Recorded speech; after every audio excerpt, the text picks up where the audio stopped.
I've lived in houses and I've rented before that, and water doesn't just spray out all of a sudden. Like, it starts small. Like, it's not always. Not always. And washers don't break down overnight. That's another thing she didn't tell me about. Well, let's talk about the washer, because let me tell you, I have please. 3 kids, and washers do break down in the middle of the night. Especially when that's 20 years old. Exactly, especially with a 20-year-old washer. But I wasn't informed. It was making some crazy noise. What happened with the washer, Ms. Jackson? Again, I think everything's like wear and tear after an amount of time using something. So what happened with the wash machine, large loads now aren't able to wash because it started to flood.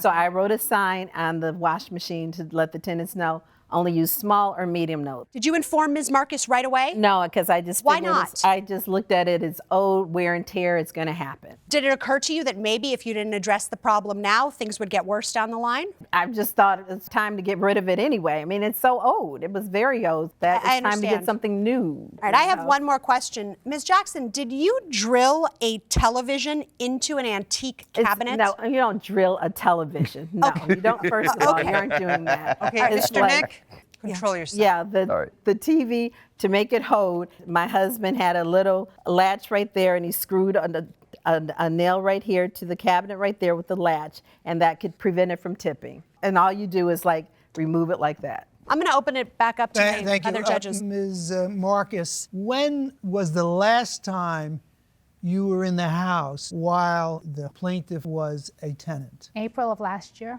Did you see any of these issues and damages and bring them to the attention of the plaintiff? Now, when I saw the TV, I just thought it was up there. I didn't know it was being nailed down to. Well, you say this is an antique cabinet, yes, and because of the way the holes were drilled, you were unable to use it as a cabinet. Right. When you open the door, it stopped. And what is the status of the cabinet now? It's fixed. And how much did it cost you to fix it? I paid $1,000 for the painting, and I took $275 out of the $1,000. $275? Yes. You say you're not responsible for that? No, it's just a screw, just like screws in the wall. Thank you. I have no further questions. The parties are excused while we deliberate in this matter. Thank you very much. This courtroom is now in recess. All right, I think there are 2 substantial issues that we have to get out of the way first. I think the fact that the plaintiff claims that she didn't get the itemized list for 67 days is, of course, a very important critical issue for us to resolve. It may mean that we are to dismiss entirely the holding of the security deposit. However, my perspective on the evidence is that there was an effort on the part of the defendant to ask for a delay, that she wasn't living in the community where the house was.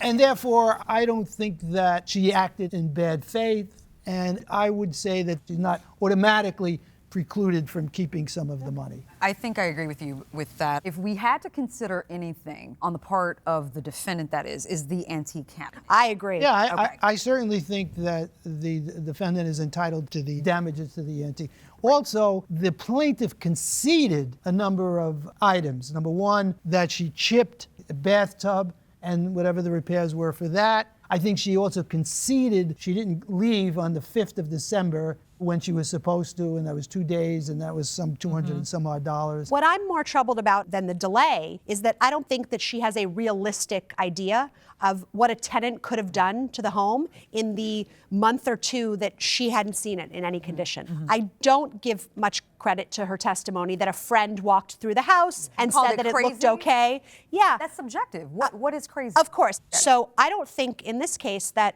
Ms. Marcus can show that she left the house in any particular condition for Ms. Jackson. So I don't believe Ms. Marcus has carried her burden of proof. I agree. And I agree, but let's do the math. She's conceded to the bathtub, that's $150. The holdover, $206. The $275 we're saying for the antique cabinet, right? $631, $2,569 should be returned.